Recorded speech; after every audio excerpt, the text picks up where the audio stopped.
এই জন্য স্বামী স্ত্রী অশান্তি কেন হয়? যে এই ঘরের মধ্যে স্বামী স্ত্রীর নামাজ নাই, ওই ঘরের মধ্যে আল্লাহর গজব রহমত আসবে না, রহমতের ফেরেশতারা আসবে না, ওই ঘরের মধ্যে আল্লাহর গজব আসবে। যেই মহিলারা শ্বশুর মানে না, শাশুড়ি মানে না, ওই ঘরের মধ্যে রহমতের ফেরেশতারা আসেন, আল্লাহর গজব আসে। কি আসে? এই জন্য আমার মুরব্বী বাবারা, যুবক ভাইয়েরা, আমি যেহেতু ছোট্ট একটা কোরআন শরীফ থেকে আয়াত তেলাওয়াত করলাম, আমার আল্লাহ বলেন ওয়াকিমুস সালাতা ওয়াতুজ যাকাত, আমার আল্লাহ বলেন তোমরা নামাজ কায়েম করো এবং যাকাত দাও। আল্লাহু আকবার। এই জন্য আমার মুরব্বী বাবারা, যুবক ভাইয়েরা, আমার কামলিওয়ালা দয়াল নবীজি যেই মসজিদের মধ্যে ইমামতি করত, ওই মসজিদের নাম হলো মসজিদে নববী। নাম কি? আরো জোরে বলেন। ওই মসজিদের নাম হলো মসজিদে নববী। আমার কামলিওয়ালা দয়াল নবীজি ওই মসজিদে নববীতে 5 ওয়াক্ত নামাজের ইমামতি করত। শত শত হাজার হাজার সাহাবীরা ওই মসজিদে নববীতে যাইয়া আমার নবীর পিছনে 5 ওয়াক্ত নামাজ জামাতের সাথে আদায় করত। এই জন্য আমার ভাই বাবারা, আমরা কেমন মুসলমান হইলাম, কেমন মুসলমান হইলাম। অনেক মুসলমান আছে, ভাই বাবার আছে, ঘরের মধ্যে নামাজ পড়ে, কথা কয় না, ঘরের মধ্যে নামাজ পড়া এক রাকাতের সওয়াব, কথা কয় না, এক রাকাতের সওয়াব। পাঞ্জাগানা মসজিদে নামাজ চলে 25 গুণ সওয়াব বেশি। সুবহানাল্লাহ কইতেন না? যদি জুমার মসজিদের নামাজ পড়েন রে বাবা, 50 গুণ আরো বেশি সওয়াব। আল্লাহু আকবার। একটু জবান খুলে বলেন, আমরা কি 5 ওয়াক্ত নামাজ পড়তে চাই কি চাই না? আরো চাই কি চাই না? এই জন্য আমার মুরব্বী বাবারা, যুবক ভাইয়েরা, আমার কামলিওয়ালা দয়াল নবীজি মসজিদে নববীতে 5 ওয়াক্ত নামাজের ইমামতি করত। শত শত হাজার হাজার সাহাবীরা ওই মসজিদে নববীতে যাইয়া আমার নবীর সাথে জামাতের সাথে 5 ওয়াক্ত নামাজ আদায় করত। নবীর একজন সাহাবী ছিল, ওনার নাম হলো আবু তালহা। আল্লাহু আকবার। আমার মুরব্বী বাবারা, যুবক ভাইয়েরা, যখন নাকি ফজরের আজান হইয়া যাইব, ফজরের আজানের পরে আমরা যখন জামাতের সাথে ফজরের নামাজটা আদায় করি, ফজরের নামাজের পরে সূর্য ওঠার পরে আরেকটা নামাজ আছে, ওই নামাজের নাম কি? ওই একজনে কইছে, সবাই তো করে, এই বড় করে কর, আরো জোরে বলেন। ফজরের নামাজের পরে সূর্য ওঠার পরে যেই নামাজটা হইলো, এটা হইলো এশাকের নামাজ।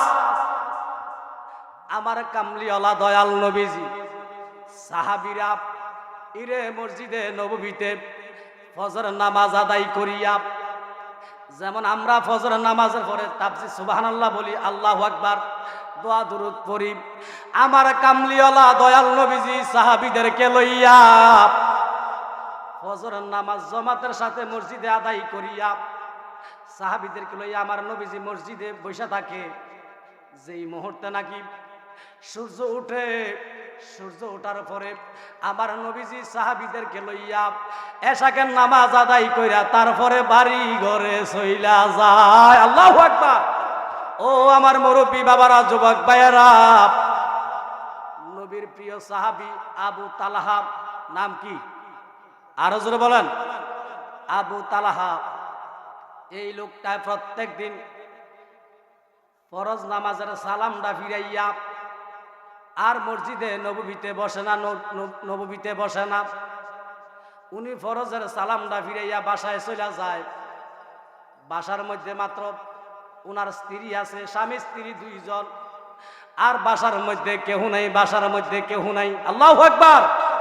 হায় রে, সমস্ত সাহাবীরা ফজরের আজানের পরে ফজরের নামাজ আদায় করিয়া মসজিদে নববীতে বসে থাকে।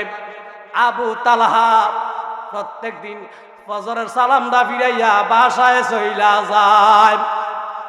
অন্য অন্য সাহাবীরা ডাক দিয়া কয়, নবী গো, ও নবী, আমরা তো আপনার সাথে ফজরের নামাজ আদায় করিয়া মসজিদে নববীতে বসে থাকি গো নবী, নবী গো আবু তালহা কেন জানি প্রত্যেক দিন ফজরের সালামটা ফিরাইয়া উনি বাসায় চলে যায়। অন্য সাহাবীরা যখন আমার নবীর কাছে এই কথা বললেন, আমার নবী ডাক দিয়া কয়, সাহাবীরা আগামী দিন যখন আবু তালহা ফজরের নামাজ পড়ার জন্য মসজিদে নববীতে আসে, যখন মসজিদে নববীতে আসবে, সাহাবীরা তোমরা বলে দিও আবু তালহা রে, আবু তালহা যেন আগামী দিন মসজিদে আসার পরে ফজরের নামাজের সালামটা ফিরাইয়া যেন বাসায় না যায়। আমি দয়াল নবীজি আবু তালহার সাথে কয়েকটা কথা বলবো। সুবহানাল্লাহ। আমার কামলিওয়ালা দয়াল নবীজি এই কথা বলার পরে আগামী দিন আবু তালহা মসজিদে নববীতে আসলো ফজরের নামাজ পড়ার জন্য। আগামী দিন যখন আবু তালহা মসজিদে নববীতে আসছে, জামাতের সাথে আবু তালহা ফজরের নামাজ আদায় করলেন। সাহাবীরা ডাক দিয়া কয়, আবু তালহা তুমি আজকে সালাম ফিরাইয়া বাসায় যাইও না, বাসায় যাইও না, নবী জানি তোমার সাথে কি কথা বলবে। আবু তালহা ফজরের নামাজ আদায় করিয়া মসজিদে নববীতে বসা রইলেন। আমার নবীজি নামাজের সালাম ফিরাইছে। আমার নবীজি সালাম ফিরাইয়া আবু তালহারে ডাক দিয়া কয়, আবু তালহা আসো আসো আমার সামনে আসো। হায় রে আবু তালহা থরথরাইয়া কাঁপে। আরে নবীর কাছে গেলে জানি নবী কি প্রশ্ন করে, আমি যদি প্রশ্নের জবাব না দিতে পারি আমার আবু তালহার কি অবস্থা হবে। আমার নবী যখন আবু তালহারে ডাক দিলেন, আবু তালহা আতঙ্ক হইয়া গেছে, আতঙ্ক হইয়া গেছে। আমার নবী ডাক দেওয়ার পরে আবু তালহা আমার নবীর সামনে আসলেন। আসার পরে আমার কামলিওয়ালা দয়াল নবী ডাক দিয়া কয়, আবু তালহা রে আমি কোনো অন্যায় করলাম নি, অপরাধ করলাম নি? হুজুর না না, আপনি তো কোনো কিছু করেন নাই। আবু তালহা আমার নবী ডাক দিয়া কয়, আবু তালহা আমি যদি কোনো কিছু না করে থাকি, সমস্ত সাহাবীরা ফজরের নামাজ আদায় করিয়া মসজিদে নববীতে বসে থাকে, আবু তালহা রে তুমি প্রত্যেক দিন ফজরের সালামটা ফিরাইয়া তুমি কেন বাসায় চলে যাও? আমি কামলিওয়ালা দয়াল নবীজি একটু জানতে চাই। সালাতুনিয়া আর রাসূলুল্লাহ সালামুনিয়া আলাইকুম সালাতুনিয়া আর রাসূলুল্লাহ সালামুনিয়া খবর লইয়া আর রাসূলুল্লাহ খবর লও মেরে আকা মেরে মাওলা খবর লও সালাতুনিয়া সালামুনিয়া। এই জন্য আমার মুরব্বী বাবারা, যুবক ভাইয়েরা, আমার নবী ডাক দিয়া কয়, আবু তালহা রে সমস্ত সাহাবীরা মসজিদে নববীতে ফজরের সালাম ফিরাইয়া মসজিদে নববীতে বসে থাকে। ও আবু তালহা আমি দয়াল নবী একবার জানতে চাই, তুমি কেন ফজরের সালামটা ফিরাইয়া বাসায় চলে যাও? আমি কামলিওয়ালা দয়াল নবী একবার জানতাম চাই। আমার কামলিওয়ালা দয়াল নবী যে এই কথা বলার পরে আবু তালহা ডাক দিয়া কয়, নবী গো ও নবী, আমরা স্বামী স্ত্রী দুইজন, আমাদের পোশাক হইছে মাত্র একটা। কয়টা? আরো জোরে বলেন। এখনকার তো বেরিয়েতের সেলোয়ারের অভাব নাই, কামিজের অভাব নাই, জুতার অভাব নাই, উপরেটার অভাব নাই, তলেরটার অভাব নাই। কথা কন না, কিন্তু নামাজ নাই। কি নাই? আরো জোরে কি নাই? নামাজ নাই। দেখবেন এক একটা মহিলার সুকিসের মধ্যে আলনার উপরে দেখবেন, সুকিসের ভিতরে হায় হায় হায় হায় কোনো কাপড় চোপড়ের অভাব নাই। আজ থেকে 10, 15, 20 বছর আগে দেখতাম কেউ যদি বিয়ার মধ্যে যাইতো, ওই খালার বাইক, ওই বাবির বাইক, ওই কিনতে পারে না টাকার জন্য, জামা কিনতে পারে না। ওই অনেকের বাড়ির আশেপাশে ওই যে স্বাস্থ্য ভাইয়ের মানতো ভাইয়ের একটা জামা আনতো, নয়তো হাতা হইতো ছোট, না হইলে হইতো বড়। জুতা আনতো হাওলাত করে, না হইব ছোট, না হয় বড়। এখনকার তো মহিলারা বাজারে যাইয়া ফিতা দিয়া মাপ দিয়া না, কি দিয়া এখন নিজে নিজে মাপ দেয় না, মাপ দেয় কে? দর্জিওয়ালা। কে মাপ দেয়? দর্জিওয়ালা। জানি কোনো হাত দিয়ে বই খবর আছে নি?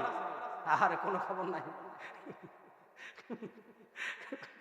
কোন জায়গার মধ্যে দর্জিওয়ালা যে কোন জায়গার মধ্যে হাত দেয় মহিলার কোনো খবর নাই। মহিলা তো আরাম পাইতে আছে। কি পাইতে আছে?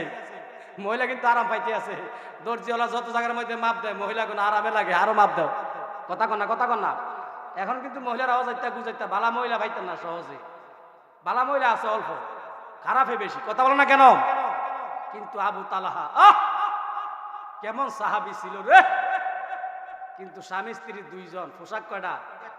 আর কথা কন না, পোশাক হয়েছে একটা, কিন্তু আল্লাহ রাসূলের প্রেম ভিতরে ভরপুর। কি প্রেম ভরপুর! আর এখনকার মানুষের প্রেম ভরপুর হয়েছে প্রেমিকার জন্য। কার জন্য? প্রেমিকার লাগে, জামাই লাগে, জামাই লাগে। ওই জামাইয়ে খাবায়, জামাই তোরে খাবায়, মারে যে কষ্ট দিয়ে রাখছে, বাবারে কষ্ট দিয়ে রাখছে, কিন্তু বউরে কত ভালো ভালো জিনিস খাওয়ায়, খাবাই নিও হোক। এই জন্য আমার মুরব্বী বাবারা, যুবক ভাইয়ারা, আবু তালহা ডাক দিয়া কয়, নবী গো, ও নবী, আমরা স্বামী স্ত্রী দুইজন, আমাদের পোশাক হয়েছে মাত্র একটা। আমি আপনাদের কাছে জানতাম চাই রে বাবা, উলঙ্গ অবস্থায় নামাজ পড়া কি হালাল না হারাম? হালাল না হারাম? উলঙ্গ অবস্থায় নামাজ পড়া হইল হারাম। আবু তালহা দুইটা চোখের পানি ছাড়া কয়, নবী গো, আমরা স্বামী স্ত্রী দুইজন, আমাদের পোশাক হয়েছে মাত্র একটা। আবু তালহা ডাক দিয়া কয়, নবী গো, আমার বিবিরে ওই গুহার ভিতরে উলঙ্গ অবস্থা রাখিয়া আমি আবু তালহা পোশাকটারে পরিধান করিয়া মসজিদে নববীতে আইসা, ও নবী, আপনার পিছনে জামাতের সাথে ফজরের নামাজ আদায় করি। নবী গো, এই জন্য আমি সালাম ফিরাইয়া মসজিদে নববীতে বসতে পারি না। ও নবী, আমি তাড়াতাড়ি করিয়া সালাম ফিরাইয়া আমি আবার গুহার ভিতরে যাইয়া আমার শরীর থেকে যখন পোশাকটারে খুলিয়া আমার বিবির হাতে দেই, আমার বিবি এই পোশাকটারে পরিধান করিয়া ওযু বানাইয়া তাড়াতাড়ি করিয়া ফজরের নামাজ আদায় করে। নবী গো, আমি আবু তালহা যদি ওই ফজরের নামাজ আদায় করিয়া যদি মসজিদে নববীতে বসে থাকি, আমার বিবির ফজরের নামাজ কাজা হইয়া যাইব। আমার বিবির ফজরের নামাজ যদি কাজা হইয়া যায়, আমার বিবি যদি ঠিক মতন সময় মতন ফজরের নামাজ আদায় না করতে পারে, ও নবী, আমার বিবি আল্লাহর আদালতে কি জবাব দিব? আবু তালহা দুইটা চোখের পানি ছেড়ে কয়, নবী গো, ও নবী, এই জন্য আমি আবু তালহা ফজরের নামাজ মসজিদে নববীতে আদায় করিয়া মসজিদে থাকতে পারি না, মসজিদে নববীতে থাকতে পারি না। আমি তাড়াতাড়ি করে গুহায় চলে যাই, আমার বিবির পোশাকটা খুইলা দিলে আমার বিবি তাড়াতাড়ি করে ফজরের নামাজ আদায় করে। আবু তালহা যখন এই কথা বলছে, বলার পরে আমার নবী ডাক দিয়া কয়, আমার নবীজি আবু তালহারে, ওনার স্ত্রীরে, আমার কামলিওয়ালা দয়াল নবীজি দুনিয়ার জমিনে থাকা অবস্থায় আমার নবী জান্নাতের সার্টিফিকেট আবু তালহারে, আবু তালহার স্ত্রীরে আমার দয়াল নবীজি দুনিয়ার জমিনে জান্নাতের সার্টিফিকেট দান করে দিছে। কেমন আশা ছিল, কেমন প্রেমিক ছিল আবু তালহা। ওনার স্ত্রী জীবনে এক ওয়াক্ত নামাজ কাজা করে, এক ওয়াক্ত নামাজ জীবনে কাজা করে। আমরা কি মুসলমান হইলাম রে বাবা, কি মুসলমান হইলাম? আজ থেকে 30 বছর 40 বছর আগে ফজরের নামাজের পরে আমার মা বোনেরা প্রত্যেকটা ঘরের কোনা কোনা কোরআন শরীফের তেলাওয়াতের আওয়াজ শোনা যাইত। কথা কন না। আর এখন শুনি মোবাইলের আওয়াজ। কিসের আওয়াজ? মোবাইলের আওয়াজ প্রত্যেকটা ঘরে। ফজর নামাজের পর অনেক যুবক ফোলা ভাই মোবাইল লাগাই দিছে। হায় হায় হায় রে, এই জন্য তো মাঝে মাঝে আল্লাহর গজব নাজিল বাংলাদেশে। ওই কিছুদিন আগে একটা গজব দিয়েছেন, আল্লাহ দিয়েছে না, মাটির তলে দিয়া ভূমিকম্প হয়েছে মাত্র 1 মিনিট, 1 মিনিট হয় না, 20-30 সেকেন্ড হয়েছে, মানুষ দাঁতন কইয়া গেছে। ঠিক নিও? এই জন্য মা বোনদেরকে পর্দা করাইবেন, মা বোনদেরকে পর্দা করাইবেন, কামও লাগবে। অনেকে তো আছে বেড়ারা বাইর থেকে বেটি করে সাইডাতে যাও যাও, তুমি মার্কেটে যাও, হাটে যাও, বাজারে যাও, নামাজ লাগবে না, নামাজ আইয়া পরে পড়ো, পারলে সময় থাকলে পড়ো, ঠিক নিয়ে হোক। এই জন্য কি বলছেন, সাবধানে তাকিও নারী পর্দার আড়ালে, বলেন সাবধানে তাকিও নারী, হাদিসে হারাম লেখে অন্য দেখিলে, হাদিসে হারাম লেখে অন্য দেখিলে, সাবধানে তাকিও নারী, বলেন না, বলেন সাবধানে তাকিও নারী, হাদিসে হারাম লেখে অন্য দেখিলে, হাদিসে হারাম লেখে অন্য দেখিলে, সাবধানে তাকিও নারী, বলেন সাবধানে তাকিও নারী। আজকালের নারী গণে স্বামীদেরকে ঘরে রেখে, ঠিক নিয়ে হোক, আজকালের নারী গণে স্বামীদেরকে ঘরে রেখে, হাট বাজারে যায় গো তারা শয়তানের দলে, হাট বাজারে যায় গো তারা শয়তানের দলে, সাবধানে তাকিও নারী, বলেন সাবধানে তাকিও নারী, হাদিসে হারাম লেখে অন্য দেখিলে, হাদিসে হারাম লেখে, সাবধানে তাকিও নারী। আজকালের নারী গণে স্বামীদেরকে প্রবাসে রেখে, ঠিক নিও, আজকালের নারী গণে স্বামীদেরকে প্রবাসে রেখে, আরে ফরকিয়া করা তারে শয়তানের দলে, ফরকিয়া করে তারা শয়তানের দলে, সাবধানে তাকিও নারী, বলেন সাবধানে তাকিও নারী, হাদিসে হারাম লেখে অন্য দেখিলে, সাবধানে থাকিও নারী, হাদিসে হারাম লেখে। এই জন্য আমার মুরব্বী বাবারা, যুবক ভাইয়েরা, আপনাদেরকে বিশেষ করে অনুরোধ করে বলি, তবে ঘরের মধ্যে নামাজ পড়বেন। আমার বাবারা, যেই ঘরের মধ্যে বাবা নামাজ পড়ে, ওই ঘরের মধ্যে ছেলেও নামাজ পড়ে, যেই ঘরের মধ্যে মা নামাজ পড়ে, ওই ঘরের মধ্যে জিও নামাজ পড়ে। আমার বাবারা, যেই ঘরের মধ্যে প্রত্যেকটা মানুষ নামাজ পড়ে, ওই ঘরের মধ্যে কখনো অভাব আসে না, অশান্তি আসে না, স্বামী স্ত্রীর উপরে আল্লাহর গজব নাজিল হয় না। এই জন্য আমার বাবারা, 5 ওয়াক্ত নামাজ, এই দুনিয়ায় সবাই পর, এই দুনিয়ায় সবাই পর, আপন কেহ নাই, সঙ্গে যাবে আমলটুকু বিশ্বাস রাখিও, ভাইজান বিশ্বাস রাখিও। আপন আছেন কেউ এই দুনিয়াতে? কেউ আছে? আপন আছে? এক হুদাও না, কেউ আপন নাই। এই দুনিয়ায় সবাই পর, এই দুনিয়ায় সবাই পর, আপন কেহ নাই, সঙ্গে যাবে আমলটুকু বিশ্বাস করিও, বলেন সঙ্গে যাবে আমলটুকু বিশ্বাস করিও, বলেন। দেখতে শুনতে মানুষ আমরা, দেখতে শুনতে মানুষ আমরা, আসলে মানুষ না, বাড়ি গাড়ির পাগল আমরা, আল্লাহর পাগল না বাবা, বাড়ি গাড়ির পাগল আমরা, নবীর পাগল না, ঠিক কিনা? কথা বাস্তবে ঠিক আছে নি? সবাই আমার সাথে বলবেন। দেখতে শুনতে মানুষ আমরা, দেখতে শুনতে মানুষ আমরা, আসল মানুষ না, বাড়ি গাড়ির পাগল আমরা, আল্লাহর পাগল না বাবা, বাড়ি গাড়ির পাগল আমরা, নবীর পাগল না। সাথে টানে ভালোবাসে অন্তর থেকে না, ঠিক নিও, কথা কর না। দুনিয়ার মানুষ যখন যত ভালোবাসে কি টানে? আরো জোরে বলেন। দেখবেন যদি আজকে এই মাহফিলে তাবারক না হয়, মানুষ থাকবে 4 জন। আর যদি বিরিয়ানি থাকে তাহলে মানুষের অভাব নাই। এটা হলো সত্য। এটা কি? স্বামীয়ে বিবিয়ে স্ত্রীয়ে স্বামীর ভালোবাসা স্বার্থের জন্য। কিসের জন্য? বিবির নামে অ্যাকাউন্ট, বিবির কথা স্বামী শুনে, এটা একটা স্বার্থ। এটা কি?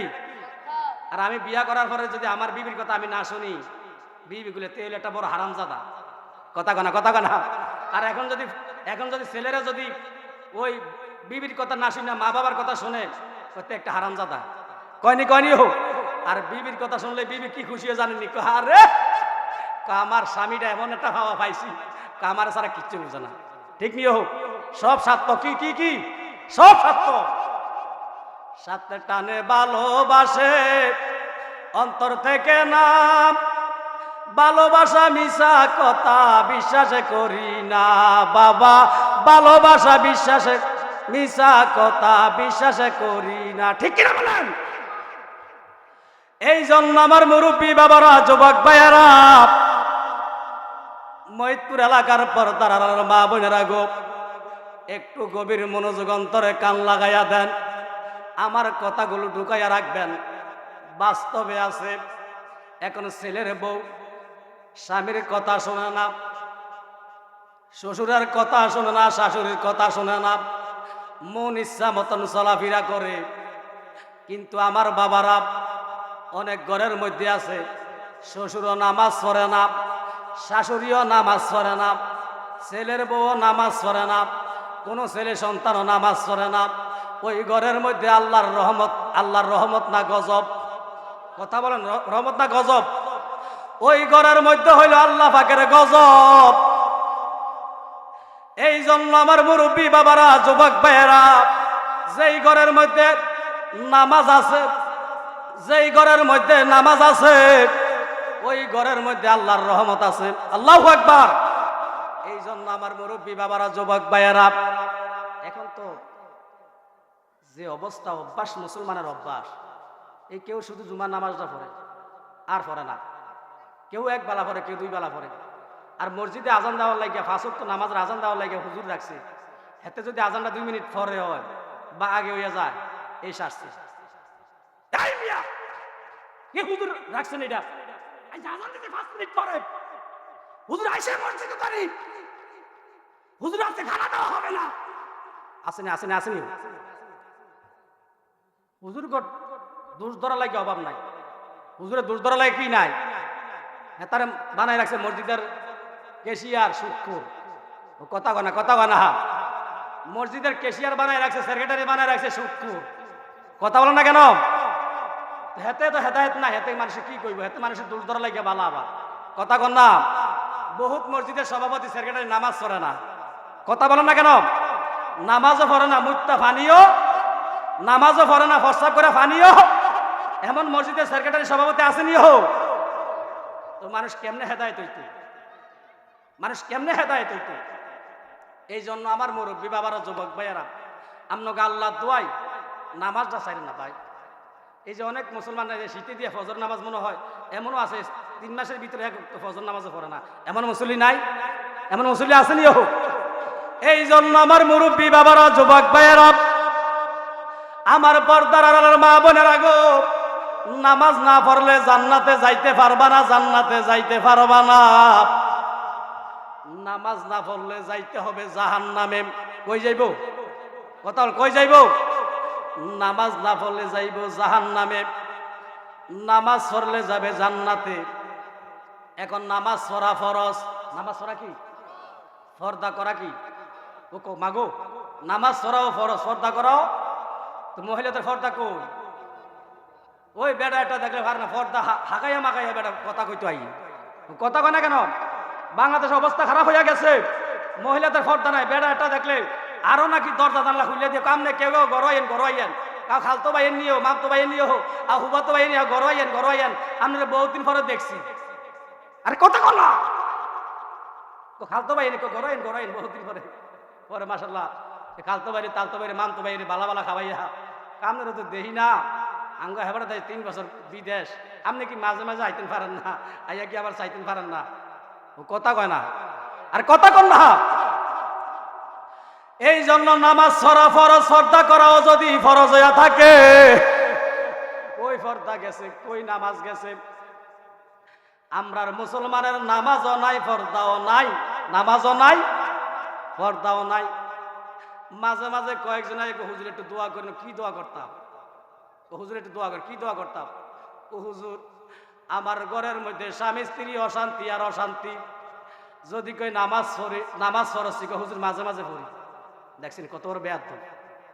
হুজুরের কাছে দোয়ার লাগে আইলে যদি নামাজ পড়ছি, হুজুর মাঝে মাঝে নামাজ পড়ি। কি মাঝে মাঝে কি আমার নামাজ আছে না? আরে কথা কেন, মাঝে মাঝে নামাজ আছে নাই, তুই মাঝে মাঝে ফরজ কেন? যদি মা বোনদেরকে পর্দা করাইতে পারেন, একটু আগে যে একটা কথা বললাম, অনেক মহিলারা এক হুজুর দোয়া করেন, কি দোয়া করতাম? ঘরের মধ্যে রোগ ব্যারাম সারে না। আমি কইলাম নামাজ পড়েননি? হুজুর মাঝে মাঝে নামাজ পড়ি। নাউজুবিল্লাহ। আবার আরেকজন মহিলা ডাক দিয়া হুজুর একটু দোয়া করেন। কি দোয়া করতাম? হুজুর স্বামী স্ত্রীর মধ্যে শুধু ঝগড়ার ঝগড়া। আমি বললাম তোমরা 5 ওয়াক্ত নামাজ পড়েন? হুজুর মাঝে মাঝে পড়ি। নাউজুবিল্লাহ বলেন।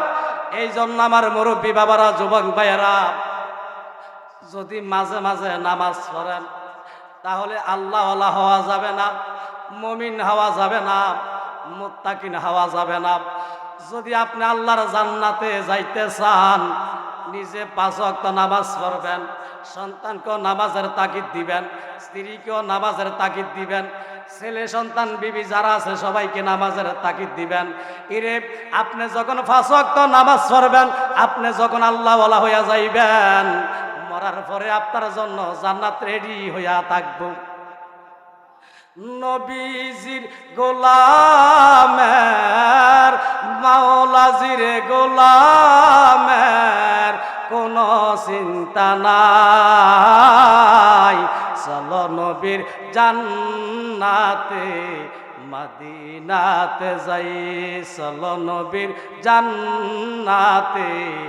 বলেন না, নবীজির গোলামের, মাওলাজির গোলামের কোনো চিন্তা নাই। চলো নবীর জান্নাতে মদিনাতে যাই, চলো নবীর জান্নাতে। আয়রে তোরা কে কে যাবি, আয়রে তোরা কে কে যাবি সোনার মদিনায়। আয়রে তোরা কে কে যাবি সোনার মদিনায়।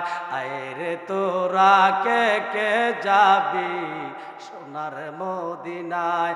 নবীজির গোলামের, মাওলাজির গোলামের কোনো চিন্তা নাই। চলো নবীর জান্নাতে মদিনাতে যাই, চলো নবীর জান্নাতে মদিনাতে যাই। একটু দরুদ শরীফ পড়েন, আল্লাহুম্মা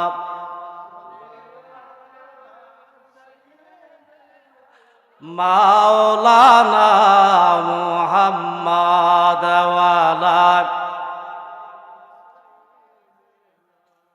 মাও। আসলে তবে আপনাদের কাছে অনুরোধ করে বলি, এলাকার মধ্যে সমাজের মধ্যে যেটা আলেম হয়, এটা পুরা গ্রামের একটা ঐতিহ্য। কথা কয় না, ঐতিহ্য না? তবে আমি দেখছি এলাকার মধ্যে একটা ভালো যদি একটা আলেম হয়, তারা নিয়ে মানুষ টল করে। শৈল হুজুরে নি, এই শৈল হুজুর নি, হেবাটার দাওয়াত দিতাম, হেবাটার দিন এটা করাইতাম সেটা করাইতাম, বামান হুজুর দিন এটা করাইতাম না সেটা করাইতাম। আসেনি আসেনি? এই যে আপনাদের এলাকার 2 জন নক্ষত্র, এদের জন্য খাস করে দোয়া করব। আপনারা যদি মারা যান, আমি আসবো? এই আপনি যে মারা গেলে শুনতে শুনতে কি আমি আসবো? কে আসবো? আর কথা বলো না কেন? শৈল হুজুর আসবে, আমান হুজুর আসবে। তবে অনুরোধ করে বলি, এদেরকে সম্মান করবে। শৈল হুজুর কিন্তু আসলে উনি যদি বক্তার লাইনে যাইতো, বক্তার হওয়ার যদি সে মন মানসিকতা থাকতো, উনি আজ সারা বাংলাদেশে ওয়াজ করত। উনি আজকে 2 বছর ধরে মোটামুটি ভালোই বিভিন্ন জায়গায় আলোচনা করে। সোহেল হুজুর যদি সারা বাংলাদেশে আলোচনা করে, আমার আপনার কি হিংসা না গৌরব? আর কথা বলো না কেন? গৌরব। এই জন্য আমান হুজুর উনি কিন্তু দীর্ঘদিন উনার বাসা কিন্তু চিতরডায়, উনি অনেক বছর ধরে এই ওখানে মাদ্রাসায় লেখাপড়া করেছে, ওনার অনেক ছাত্র। আমার সোহেল ভাই দোয়া করে উনি দেওরাজগড়িয়া দাখিল মাদ্রাসার মধ্যে উনি শিক্ষকতা করে। এটা আপনাদের গৌরব না? কথা বলেন না কেন? গৌরব। আপনারা, আমি আর বেশি আলোচনা করব না। যদি আমার কথার দ্বারা বাসার দ্বারা যদি আপনাদের কারো মনে কষ্ট হয় ক্ষমা দৃষ্টিতে দেখবেন। আমার গুনাহগারের জন্য আপনারা খাস করে দোয়া করবেন। আমি গুনাহগারের জনম এই বাংলাদেশ ঘুরে ইসলামের সুন্নিয়তের খেদমত করতে পারি। আল্লাহ পাক যেন আমার গুনাহগারের জন্য আল্লাহ গায়েব ইলম দান করে, বলেন আমিন।